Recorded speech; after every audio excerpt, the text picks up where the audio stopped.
People keep saying that woman behind camera.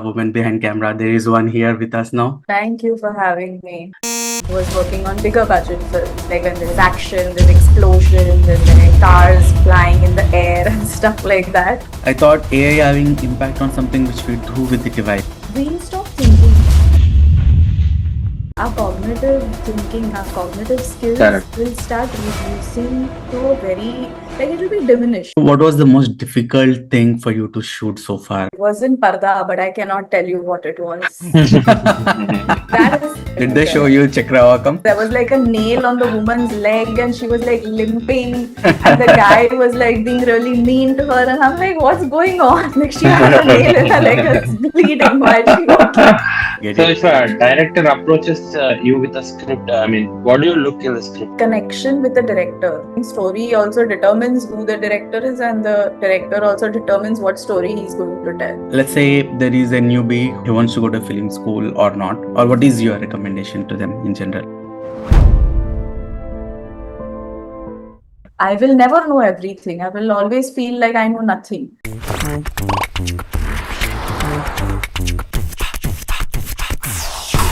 Hello, everyone, and welcome to another episode on Westside Talkies podcast show. We have Mridul with us today. She's the cinematographer of the recent hit movie Shubam. Along with that movie, she's also going to be the cinematographer of Paradha, which is going to be out very soon.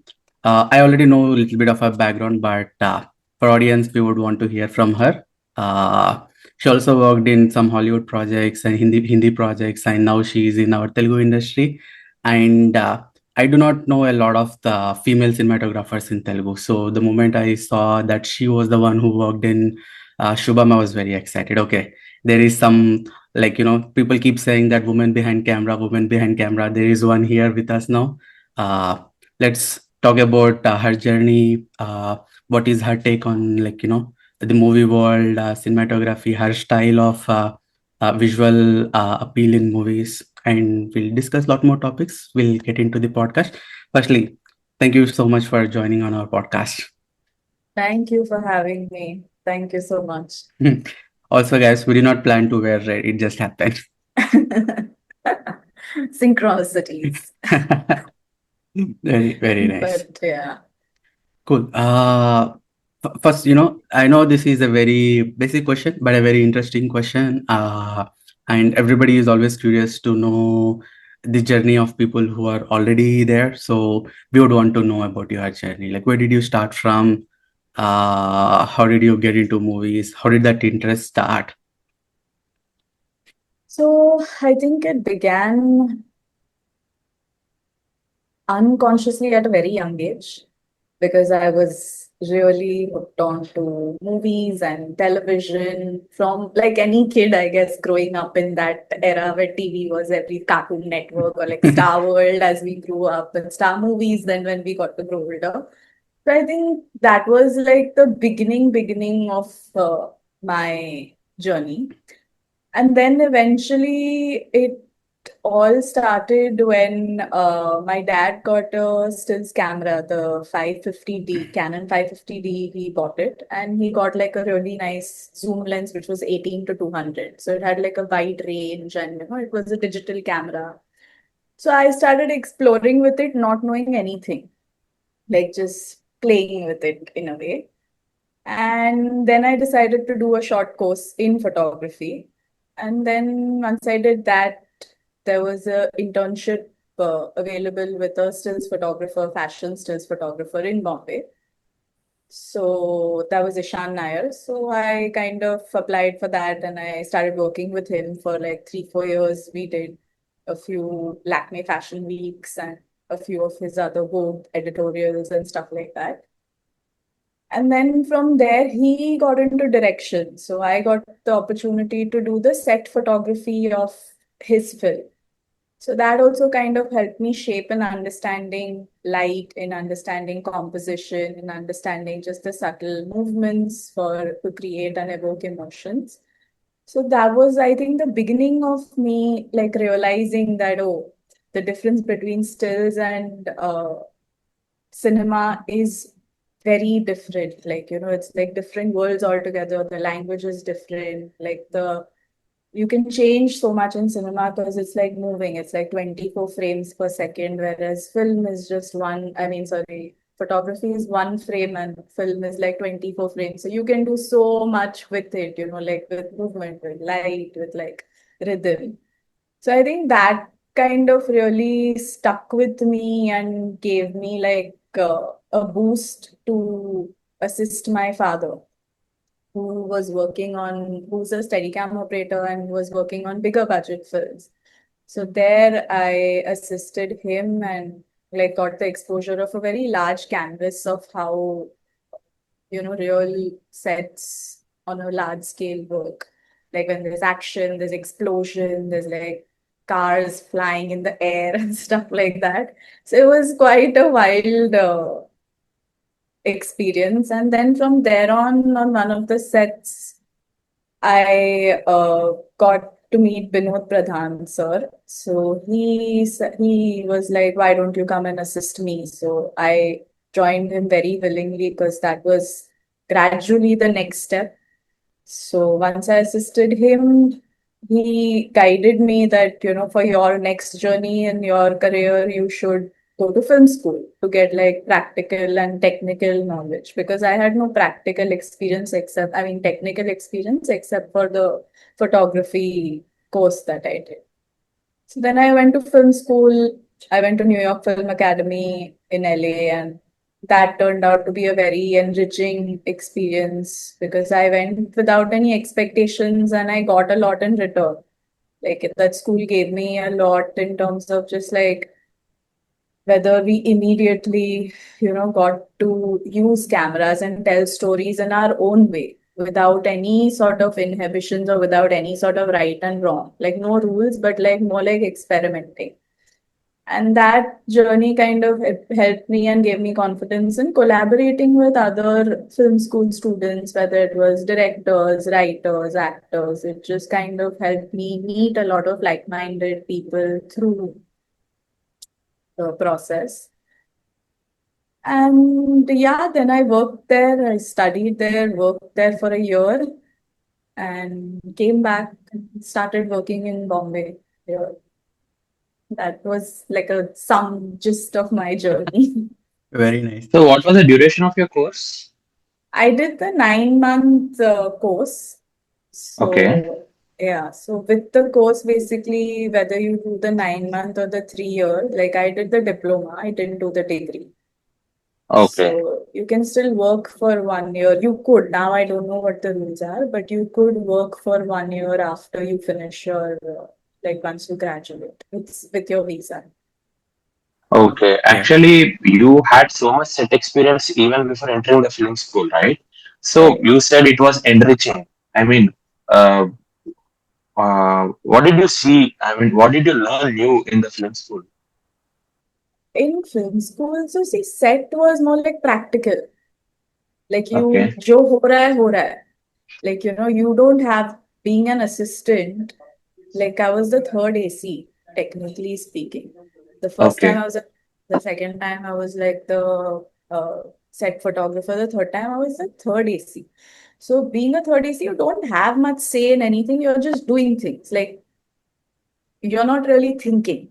Yeah. okay, Like, okay, this is the scene. Now I am putting a gel on the tube because we want that slightly greenish tint, or I'm trying to center the light because it has to hit the actor like this, or it has to create that shaft. But I'm not thinking that why are we using this right, 5K, or why are we using this tube, or why are we using this softbox, and what would be the difference? Because at that point, you've been told what to do okay, in the first phase of my life or career or cinematography, I was being told what to do. But in film school, it was from scratch. Like you okay. write, you collaborate, you whatever, however, but you have to do it on your own. And the first thing Mm, we were given like a stills camera. I think I don't even remember, 16 mm, I think. And we were asked to just take images, click images, and it was in black and white, and click images on different exposure levels, and then create a story out of those images. So that oh, itself, like that tiny thing, was so exhilarating because you're like, oh, now everything has to connect. It can't just be like, okay, this is a nice image, this is a nice image, this is a nice image, and now that's my random day. But you Right. have to like Okay. weave a story. So just like simple things like that started connecting, and eventually, like as we got scripts or as I started working with writers and directors, things started making a lot more sense. Very And nice. also Cool. film school, I think the classes that we had were very practical, starting from just the hands-on getting to know the camera, breaking it and building it to just get faster at it, and so that your muscle memory kind of get increases, so that tomorrow when you go on a real set, you're not fumbling with what goes where, because there's so many ins and outs and there's so many like wires and cables. So like just the quickness of that, like just had to keep practicing that. There was an actual like a proper class, like we would just spend an hour doing that. Very Then nice. there was like, Okay. yeah, then there was like practical lighting classes where we just had to like take a reference, and we would have like a really senior ASC member instructor who would be like guiding us the best way to achieve this shot. Then there were like conversational classes, which were more about composition and feeling, which was form and function, which we would break down like scenes and like, what does this mean to each individual student. So it was quite enriching in those terms, because we were talking a lot, like we were learning the language of cinema, although I couldn't speak it fluently back then. And I still feel I struggle with just speaking the language of cinema in a very coherent manner. But it's still a learning experience. As you do it practically, I feel like I'm learning it along the way. Very nice. Oh, When I lived in Vancouver, I had a bunch of friends who were going to the Vancouver Film School. So they used to have very interesting classes. Sometimes whenever we used to like hang out or chat, they used to like, we had this guest come up to our film school and they shared this part of the story from their movie experiences. There were like bunch of stories, and few of them even got opportunities to work in few of the Hollywood projects. I think Vancouver Film School alumni is pretty strong in terms of people who feature in Hollywood. So Right. few of them like got to work in few of those big projects. So you got to meet any of the like current Hollywood stars or anybody when you were in the film school? If did anybody show up, like have any Stars. interactions? Stars, I don't remember, but DPs, yes, and directors, yes. Like there was the DP of Westworld who had come to our school to give a chat. And I was Okay, blown. I was like, what is this guy? Like, because he was talking about shooting it in film, and that time film was like almost getting over. Like, because we studied on digital, like everything, our core course or semester, I mean, our core course was fully digital. So this guy's talking about how he shot like this crazy Westworld show on film, and like the difficulties he had and the challenges they faced and the process of working with the. So it was quite like great. And then the DP of this movie called The Others was also there. He was, and I think he even shot Thor. I forget his name, okay, Javier Argobast or something, Xavier Argobast or something. He was a Spanish guy, I think. But even he like, and very like approachable conversation. They were just sharing what their experience was. So yeah, there were a lot of DPs and directors. Then I'd gone for a in like I think the Chinese theater. There was like the director of Moonlight. I think Moonlight had released, and then there was a Q&A after that. So got a chance to even hear him speak in person and share his journey, which was so humbling. So, yeah, very I did nice. think get to. there is a New York Film Academy in Mumbai too, right? I don't know if it's Yeah, functioning. I yeah. don't know if it's actually got classes on. Okay. Functioning, I do not know, but it Yeah. was in. One of It, the podcast guests said that they studied in New York Film School Academy in India. oh, I that's forgot who it interesting. was. I think Tarun Bhaskar did a course there. Mm, He Do must be you know doing the Tarun Bhaskar? shorting. I don't know him personally, but I do know of him. Yeah, yeah. Okay. Yeah. uh, Yeah, but I So he think did a 4 week course, I think.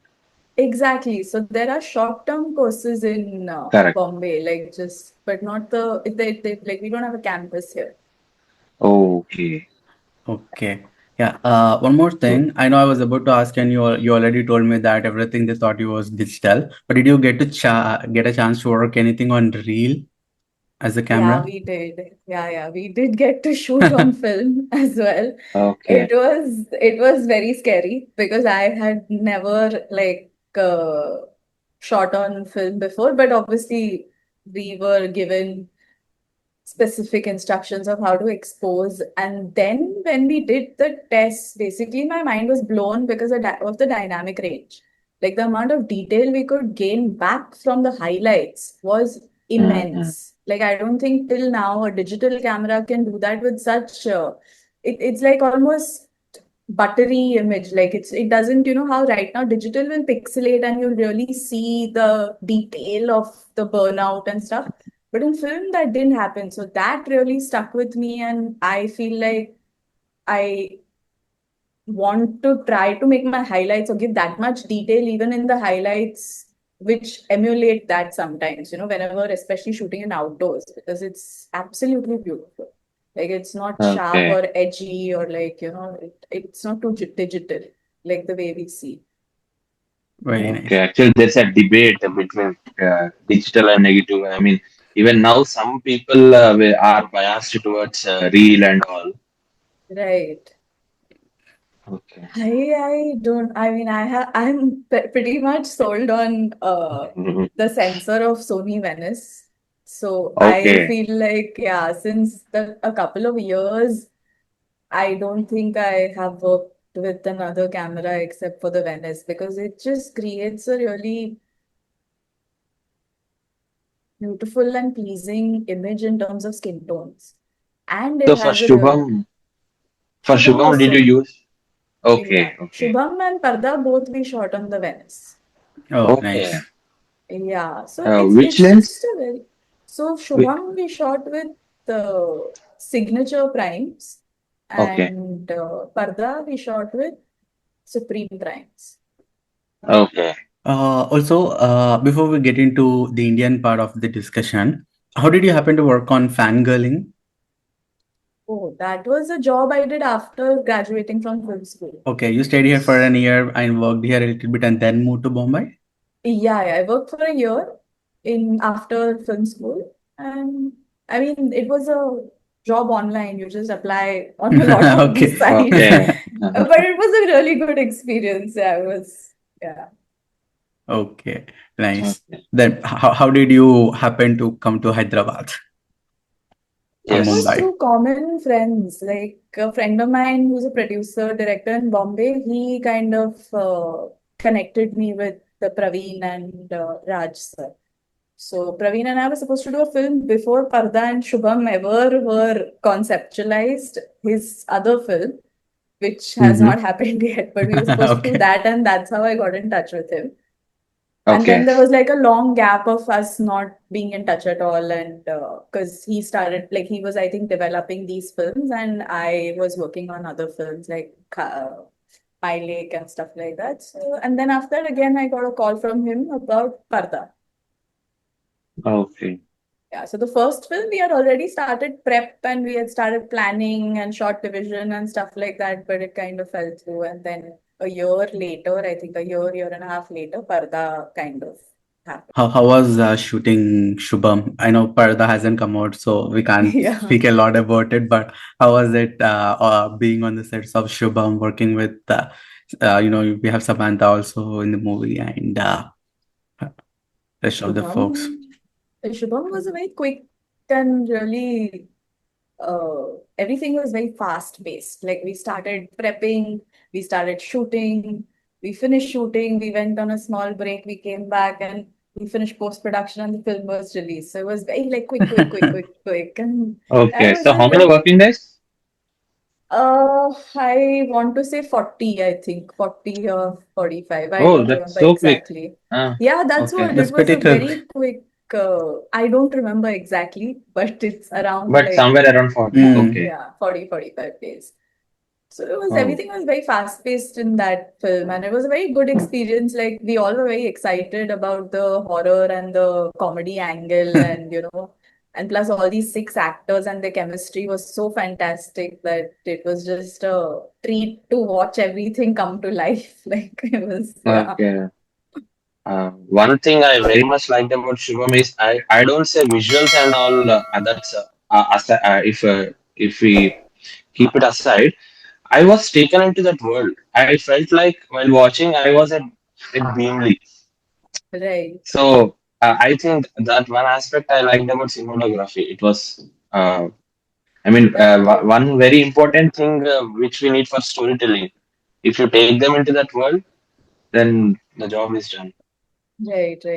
Yeah, we were quite lucky with our production designer and our costume designer because they played a very key role in like coming together and collaborating on the palettes and building even the interiors. Like exteriors, yes, was the real Bimili, but to make the Hmm. interiors match the exteriors, to make the costumes, they did Correct. a really fantastic job. Okay. Yeah, also, I think there are very few movies where we feel like, oh, damn, I did this movie and I wish the story was little longer. I How had that cool. vibe because, it was fun. Right. I think it's been a while where you watched a movie where you didn't have to put so much brain, like, did not have to Yeah. invest so much of your energy to enjoy the movie. Right. I liked Enmidi Vasantalu also. If you watched, it just came. Even I had the Okay. same feeling for Enmidi Vasantalu movie also. It's like, it was so beautiful. I was like, oh, it already ended.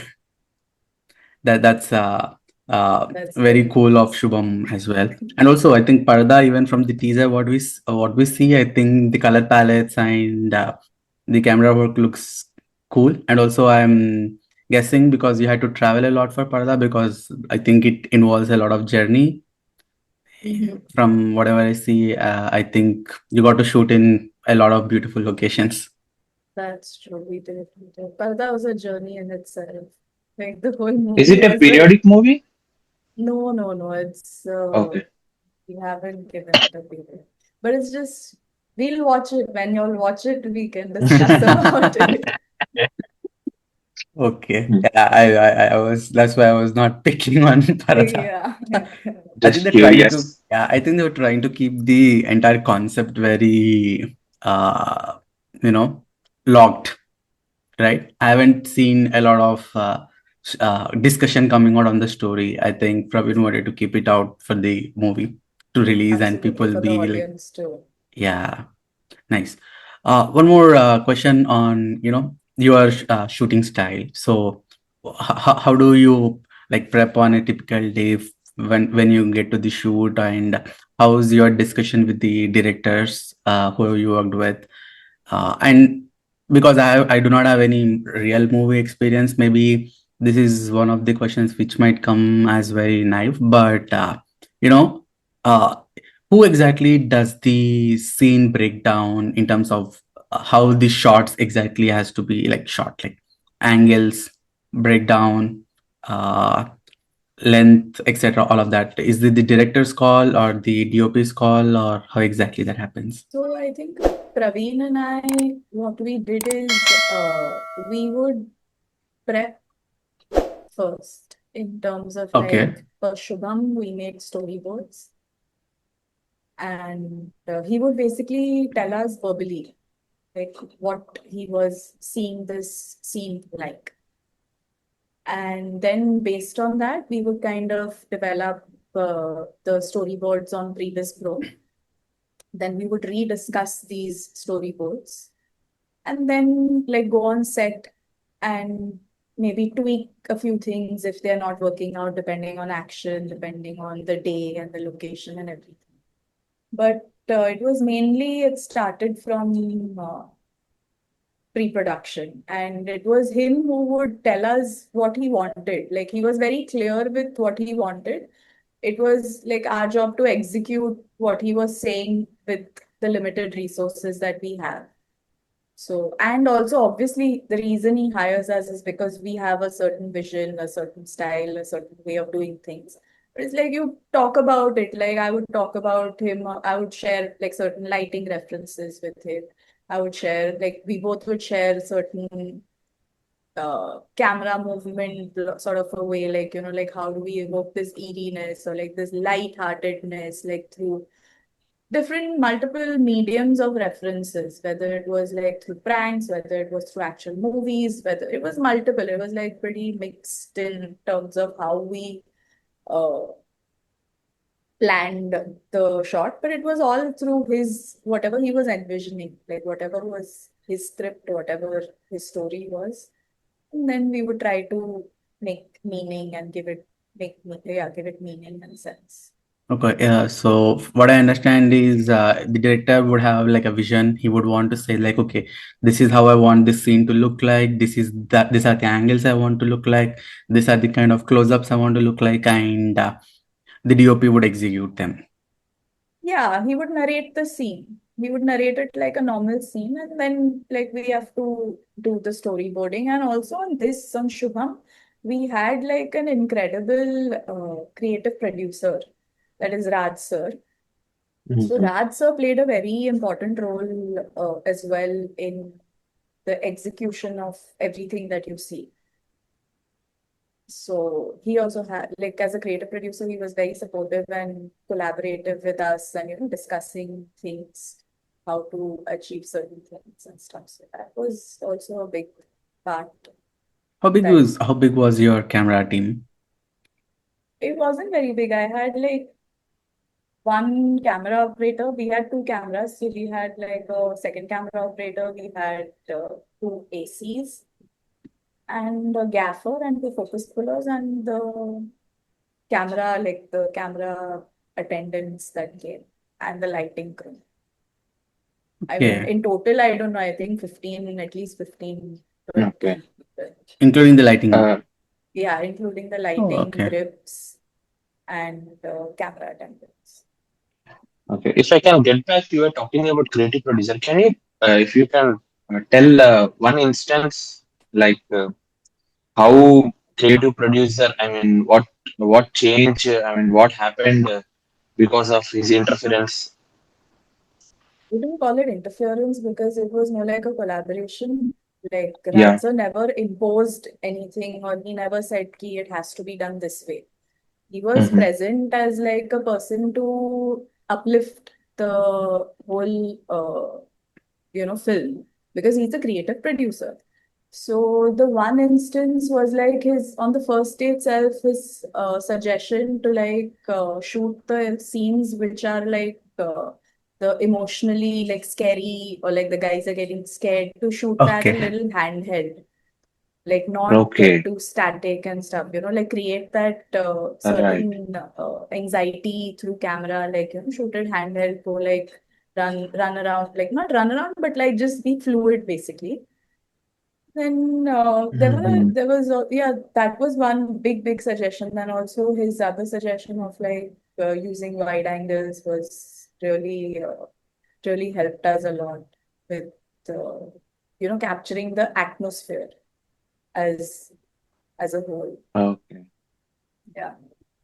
So these were his suggestions, and which worked like beautifully. Like it was Of course. absolutely, yeah. Once we started applying them, it was just seamlessly flowed. Not just for Shubham, but in general, this is a you know you worked on multiple projects in your last maybe 7 to 8 years of experience where you tried touching different departments as well. At least for you, what was the most difficult thing for you to shoot so far? Like a scene, setting up a particular frame, or any particular angle, getting some emotion out of a scene. What In something which Shubham, you not just Shubham, anything in your in entire any experience. film. Oh, Yeah. it was in Parda, but I cannot tell you what it was. That is, and believe it or not, it is also one of my favorite scenes in Parda, but it was so difficult because we were like, ye kaise karenge or how, how are we going to do this? But we will talk Okay. about it when Parda comes out. Okay, you are. It is honestly also my favorite scene. Yeah. Okay. We have to talk about it after its release. Yeah, yeah, yeah. Any such difficult scene in Shubham at least? With Shubham, I don't think we had difficult scenes that I can think of. Did they make you watch the entire any of the entire serials, like the soap operas? They did in the beginning to just like we watched one episode of something to just get the gist of how much torture was happening, which was really funny. Did But they show you Chakravakam? I don't remember the name to be honest, but there was like a nail on the woman's leg and she was like limping and the guy was like being really mean to her and I'm like, what's going on? Like she has a nail in her leg that's bleeding. Why is she walking? So Okay. yeah, that was funny. I know you're not a Telugu speaking person and you did not grow up in Hyderabad, but there was this famous serial called Chila Saustravanti, Okay. which came in like in early 2000s. I think we were like small kids back then. My parents used to like my mom used to watch it. That was like the very similar line of the soap, like the serial concept in this movie. The guy used to torture Okay. that lady, and people were so so much into watching that, like how she was getting. Uh, Right, tortured. Like that we have like in Hindi also. I remember my grandmother used to watch it, like the opening scene, the prologue is very similar to my life when my grandmother was there. Like she would be glued Oh. to the TV all the time. We would go visit her. And there was like the Saas Bhi Kabhi Bahu Thi or the CID that was playing. These were the two shows she would watch, like on loop, even the repeats. And we would be like hanging out around her, sitting and chit chatting, not obviously watching the serial. But yeah, we've also had like those Hindi serials that grandparents are really addicted to. I think I heard that it was shot on serial camera. Is it? Yeah, the serials were shot by a serial unit on serial cameras. So you were not part of it? No, I didn't shoot it. Okay.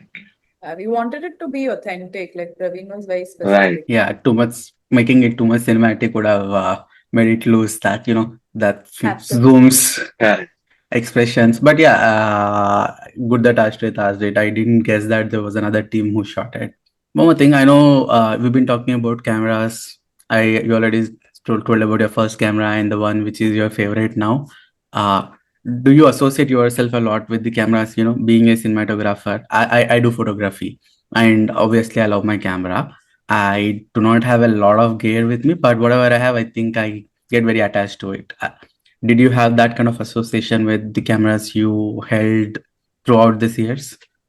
I feel like I was more associated with the lens. Like I connected more with the lens because the first lens that I got was an 18 to 200. So it was like a wide and a tele. So I could be where I am and find my frame. Like whether I wanted to be close, whether I wanted to be further up. But I felt like the lens is what really shaped the way I started positioning myself as opposed to the camera itself. The sensor, if you really ask me, I think the sensor that I absolutely love in stills is the Sony Alpha series. It is absolutely stunning. Whether you call it in terms of the dynamic range or whether you say in terms of the color rendition or the color quality, it is so beautifully natural. Like, and the fact that it is mirrorless and soundless so that you can be around anything, whether it's nature, whether it's humans, and just go like clicking, clicking, clicking without anybody really, getting jarred or aware. But yeah, but I think to answer your question, it was the lens that it is still lenses that I feel really matter more than the camera itself to me. Oh. Because I think because without even knowing I was using the 18-200, like without knowing the actual weight of what this lens can do, is I was using it and I was finding my frames and I was being able to, share what I was seeing through that one lens. I didn't have to keep changing lenses for a portrait or for a wide angle or for a tele. I, So I, I feel like, I feel you. 18 to yeah, 200.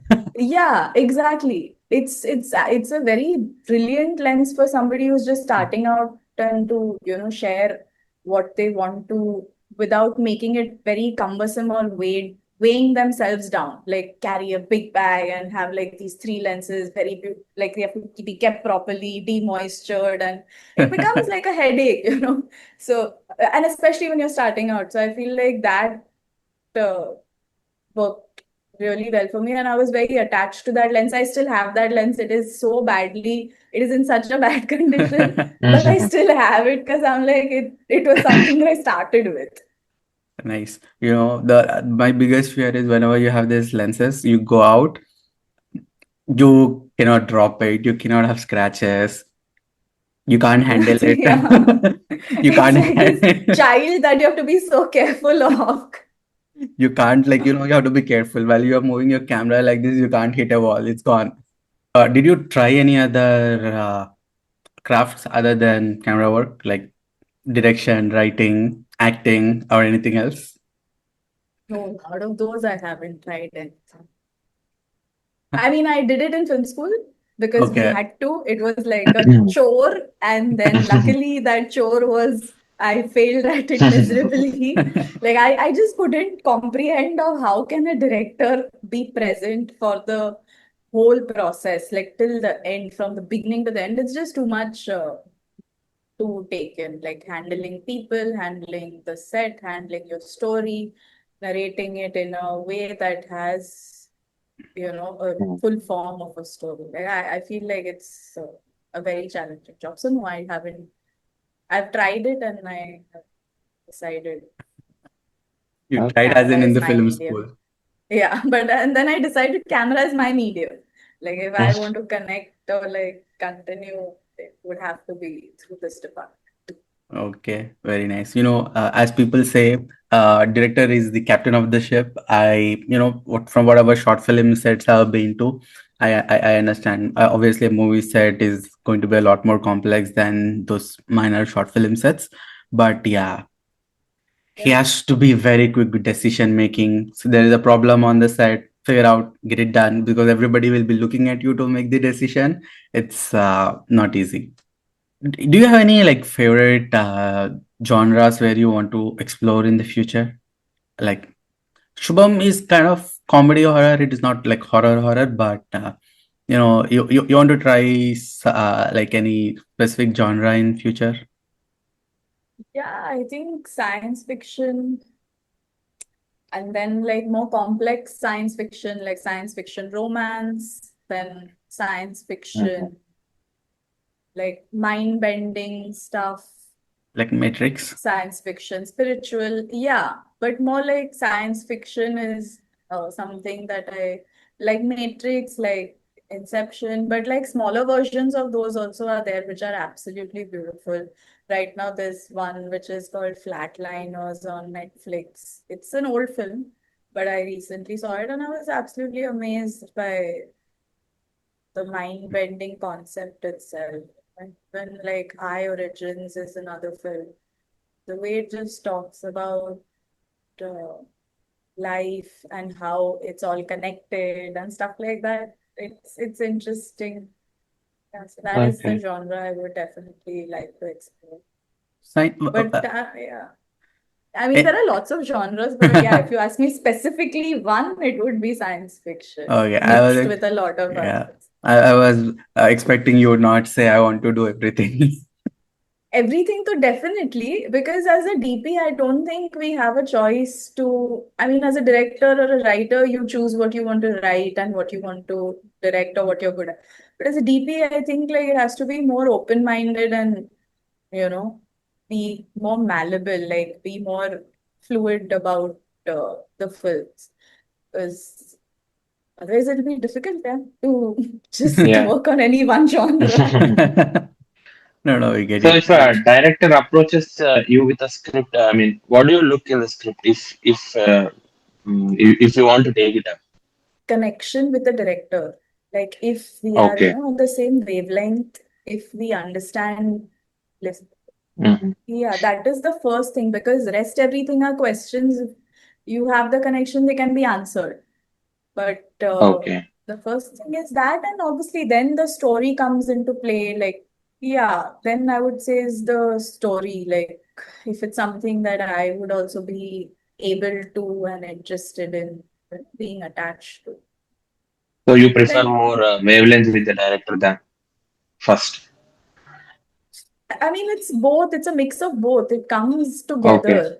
Like, because Okay. if the, like, I feel like it's more like something that goes hand in glove. Like, if the Hmm. director and I have the similar sensibilities, the story will be, Of course. Yeah. yeah, like, because at the end of the day, the sensibilities is why I'm saying is because I have a lot of questions as a DP or even as a person. Like when I read a script, I have a lot of questions. Like, Okay. and they might be basic questions to a lot of people. And then I'm like, okay, if I can't get it from somebody firsthand, like a director from firsthand, then I don't think I'll be able to even be on the same page while we're shooting. Correct. So for me, I feel like, and once that happens, then the story automatically kind of does fall into place because if you're clear in the head, once you have the creative clarity, then you can do any genre, any story, anything, like as long as you are on the similar page. True. So yeah, so it's both hand in glove. Like I think story also determines who the director is, and the director also determines what story he's going to tell. So Yes. that's important. Nice, good take on this. Uh, Yeah. so I know you went to a film school, where you learned little bit, and also you had some little experience before you went to the film school on different sets. Let's say there is a newbie who just started, and he's confused if he wants to go to film school or not, either in India or in any other country for that matter. If I would ask your recommendation, what would you say? Recommend going them to the film school, or hands-on experience would be better? What do you think would be, or what is your recommendation to them in general? Let's say somebody who's just starting with. I mean, honestly, I would recommend that individuals start addressing the present day reality. Because when I went to film school in 2016, things were just shifting from film to digital. So it was a good time. Mhm. Today, AI taking over, so many people having so much access to such powerful tools. It's like now we have to start focusing on what are we going to go to film school and do? Why are we going to film school for? And how is it going to, what are the skills we are going to come out with? Is it valid in today's day and age? Like, are these film schools teaching us how to use AI integrated things? Are these film schools teaching us how to use VFX integrated things? Like, like have questions, right questions before going to film school on an individual level as to is it going to help me once I come back out? And what is today's market demanding? Because today's market is demanding a lot of things which a lot of film schools might not be teaching. But it could be self-taught Mm. or it could be like, smaller courses which you can do. And those skills are something that we have individual need for. Like on a larger film, we do need people who are technicians who know how to use certain AI tools or certain VFX or simpler VFX integration ways, pipelines, because everything has simplified, but we don't have the right technicians for it or enough technicians for it. Okay, I feel like nice. asking ourselves the right questions is important rather than just saying yes or no, because it's not that black and white today. It's become very Yeah, diverse. it's very diverse and it is very situation based also. There Absolutely. could be a person who could, afford to go to a film school versus somebody who could not afford to go to film school. It's not just in terms of money, in terms of time and other constraints too. But anyways, Absolutely. I was about to ask you about AI, and you already brought that up, brought that topic up. Uh, Right. it's from last 3 or 4 years. I think it's taking a lot of prominence, I would say. It's too early to act to maybe probably have a huge impact on things which we do with mechanical devices. Let's say somebody doing a code, and now AI doing that in minutes because it's all digital. Somebody is like coding, people like us doing some job, AI making it easier for people to do these jobs, and also, obviously it's impacting so many people's job profiles. That's a different story. But I thought AI having impact on something which we do with the device, like shooting something, or a civil engineer making a design, or maybe like a construction person doing some construction. Those things are, I don't think, has a huge impact because of AI. I guess few directors and writers are already using AI, like at least for storyboarding and all. But are you seeing it being used, like prominently in the sets you work with or in your circles? As a pre-visualization tool, it has started slowly to just share a certain vision. Hmm. But I don't know if it's like, yeah, that's like it started there. Now I don't know where it's going or how far it will go or how much damage it will cause or how much good it will be. That I feel like we the way we use it will dictate it. If we start using it mindlessly and just, as a means to an end, like not think about it and just like use it because it's giving us something instant, I think then it will cause a lot of damage. But if we use it mindfully as like a step in our process, then I feel like it'll really help the whole creative process, uh, like be uplifted and be like a lot better. But it depends on how we use it individually again. Like what are we using it for and how are we using it? Yeah, I agree with that. I think for storyboarding is a good tool, and I at least hear stories of few directors coming up and saying that, okay, I'm kind of creating storyboarding using all this, and also it makes up few processes faster, like getting the script done, Right. analyzing the script, and all those things. But as you said, mindfulness is important, and at least I feel this personally. As humans, we have this emotional intelligence, right? Which, at least for now, the AI do not have.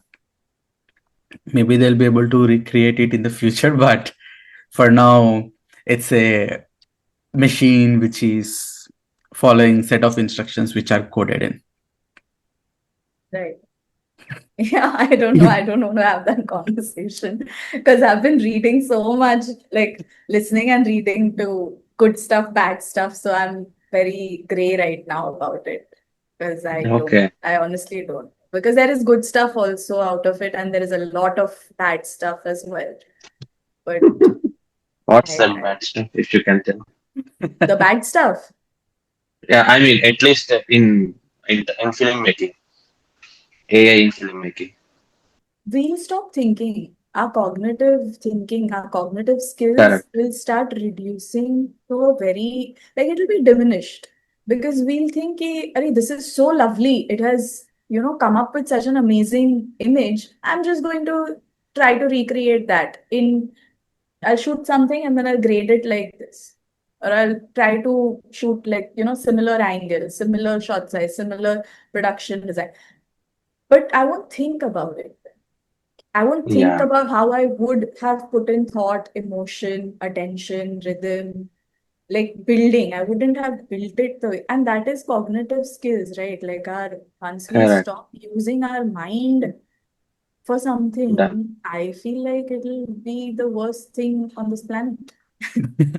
True, actually. But at the same time, there's a flip side where it's like, okay, no, it could be like just taking, like lifting us to a slightly, like going up the ladder a little, like everything can be better, fresher. Like, Yeah. I don't know. That's why I'm in a very gray area with my Okay. personal opinion. This is just what I'm reading and what I am gathering. But personal opinions so far is a little confused.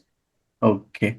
I mean, did you try AI for anywhere, Shubham? I mean, at least in storyboarding or visual references and all. We had AI images that we did generate, but Okay. it's not something that we really followed. It was more like to give us an idea of, okay, this may be, it may be a possibility, but mostly everything was what we Mhm. wanted. It was more like just a tool. Like, okay, yes, this is, but it was not very immersive. We didn't like do it on a very immersive Right. level. But I think story, like Yeah. the previous pro is what we used more than these AI images. Mm. Okay, Yeah. cool. I know we're coming to the end of this podcast. I want to ask you one last question. Okay. Yeah. So, keeping this AI topic aside, I'm just talking in terms of regular technology and regular storytelling pattern. It keeps getting upgraded. It keeps getting updated every year, or like, every time. Change is Right. the only constant, as they say. I think Yeah. that's the only constant thing which it keeps updating. And if you see the camera or the lens which you would have used like 6 7 years ago are kind of uh, not very useful in the current generation. New technologies Right. coming up, new kind of equipments are coming up. You would come up with your new shortcuts or new ideas to get a kind of a specific way of how this movie is shot. Screenplay is changing, everything is changing.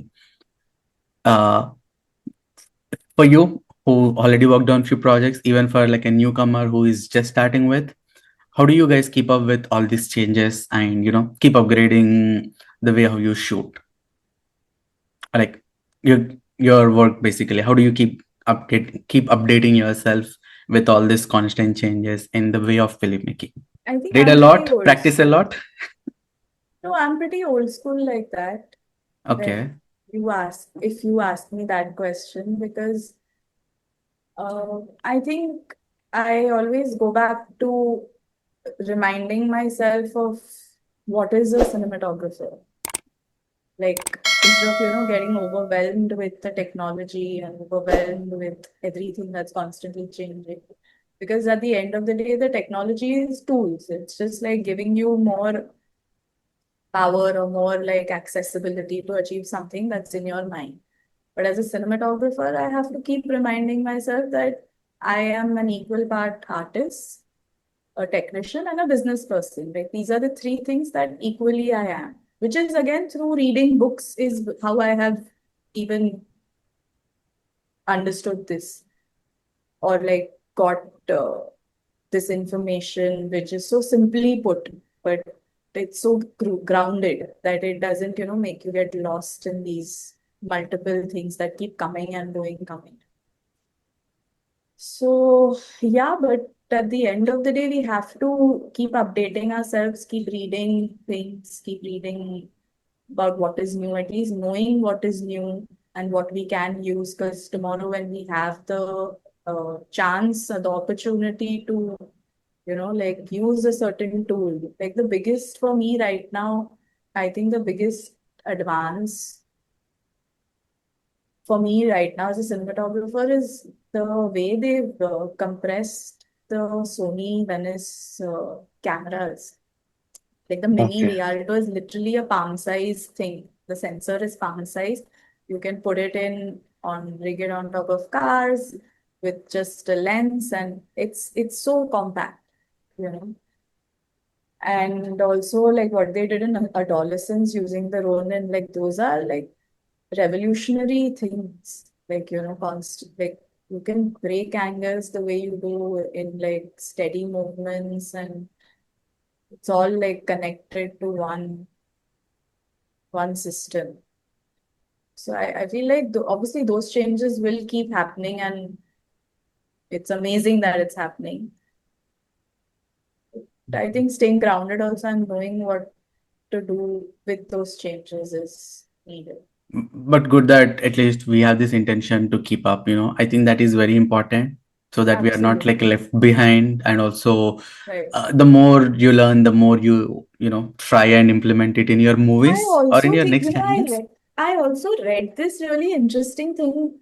It's about movies in general on a Criterion page where they said that there are lots of things, like lots of movies from the history.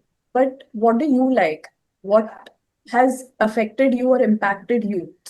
Like stick with that. Like even technology, there's so much happening. I can't keep up. I can't know everything. I will never know everything. I will always feel like I know nothing.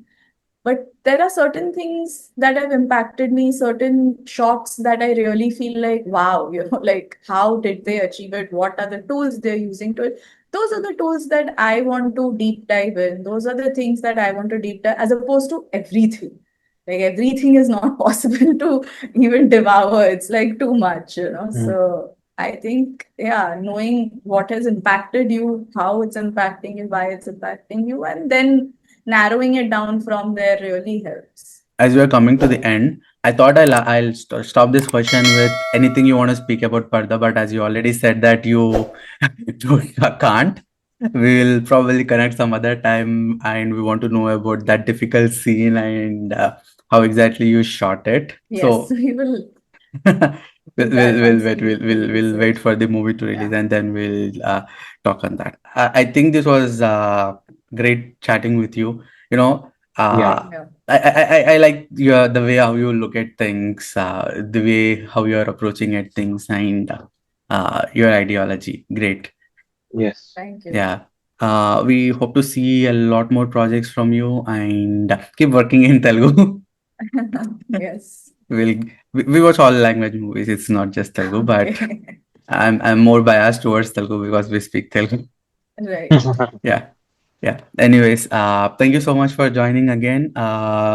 Hopefully we'll stay in touch and we'll connect again after the release of Parda to talk about the scene.